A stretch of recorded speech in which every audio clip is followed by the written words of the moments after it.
Let's start with the prompt. The student wants to emphasize this person's accomplishments before moving to Harlem. So let's look at the answer choices. A. This writer is the author of works such as this, and this. Right now, we have no idea necessarily the accomplishments before moving to Harlem. We have the books that he's written, but not even a mention that they are accomplishments. So B. Although he's best known as a Harlem Renaissance writer, he had published 2 acclaimed poetry collections in 1912 while living in Jamaica. So this kind of implies that he lived in Jamaica first. Basically, grammatically, because of the word had. When you're mentioning 2 events in the past, the older one gets the word had. So this is probably the answer.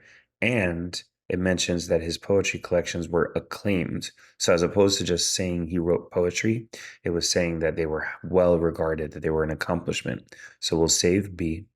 And C, in 1914, he moved to Harlem, where he would become known as a poet and novelist of the Harlem Renaissance. So these are only the accomplishments after he moved to Harlem. And D, before moving to Harlem, this person lived in Jamaica.